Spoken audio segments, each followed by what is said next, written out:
Hi everyone, welcome back to our channel. Today I want to share the latest bunch of books that I've acquired over the last couple months, so basically over this summer. I have 7 books to share with you, and I got them from a variety of different places, so it's a nice little collection of a bunch of different kinds of books, so let me share them with you. The first one I'm going to guess a lot of you have seen on BookTube recently, and that is Harry Potter and the Philosopher's Stone, the special 20th anniversary edition that Bloomsbury released.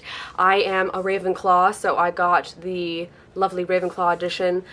One of the big selling points with these is that the pages are done up in sort of the colors or like what the scarves would look like for the different houses, and depending on which house edition you choose, there's different info inside about your house or a drawing of the founder of your house. There's a map of Hogwarts, just a lot of little interesting tidbits, enough to actually make me want to get it. I'm not normally someone who wants to get all of the different editions that they've been releasing recently, but this one actually really did speak to me. I think the quality of it is really nice, so thank goodness for the Book Depository, because I was actually able to pick this one up since they do not sell it in the United States. The next 2 books I requested from Penguin, so a thank you to them for sending them to me. The first one is This Is Really Happening by Erin Chack. I'm not entirely sure how to pronounce her last name, so feel free to correct me if I'm wrong. This is a young adult essay book, and Erin wrote 11 essays about different stories from what I can gather, mostly her like teen years into becoming an adult. She actually was diagnosed with cancer at 19, so she does talk about that a fair amount in here. I'm really just interested in seeing how a more young adult sort of book translates into essays, and if it's done really well, I'll obviously, share that and let people know that this is worth their time to pick up and read. The second book that I got from Penguin is Once and For All by Sarah Dessen. This is her newest book. This one follows a young woman named Luna who works for her mother's wedding planning business. So she's seen it all, and she's sort of become a bit cynical about everything until, of course, she meets a boy.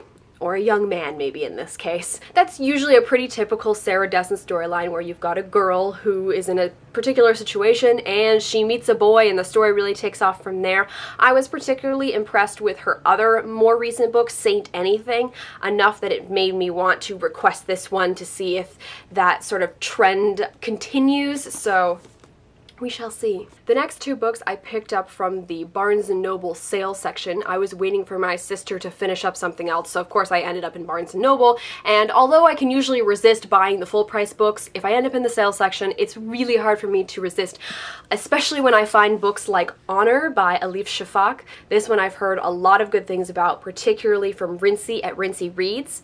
This one follows 2 sisters, Jamila and Pembe. They are born in a Kurdish village on the border between Turkey and Syria. Jamila stays in the village and becomes a local midwife, and Pembe marries a man and moves to London. The man that she marries doesn't like their new life, and he moves out, so Pembe's eldest son becomes the head of the household, and when Pembe starts to spend time with another man, her eldest son is not happy about that. I don't think I've ever read anything quite like this before. It's definitely a bit different from what I tend to gravitate towards, so I think it'll be good to pick up something like this just because it is different.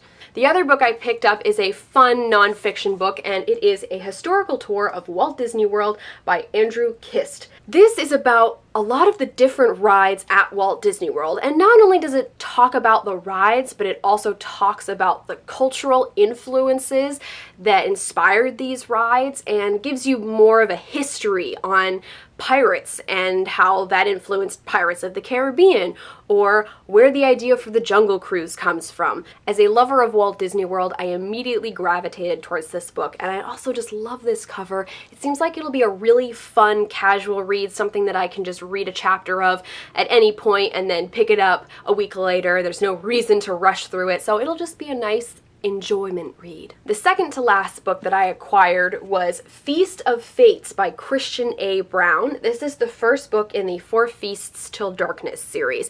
It is a fantasy book, and the impression that I'm getting based on the size is that it's an epic fantasy. I was contacted to see if I would be interested in reading this, and I usually do my research before I say yes to books these days because I have so many. So I was able to read a snippet of the book and I was impressed with the writing style, and I haven't read a lot of fantasy books as of late, but I used to read them a lot more when I was younger, and I feel like maybe this is a good way to sort of open me back up into that world. This series follows a young woman named Morrigan who is a handmaiden to this old sorcerer, and she ends up finding out she has these buried magical powers, and as she's sort of figuring out that she is going to be very powerful one day, the kingdom is wary of her, and in order for Morrigan to survive, she's going to have to figure out how to use her powers. Another thing that sort of made me want to pick up this book is that Christian A. Brown is a Canadian author, so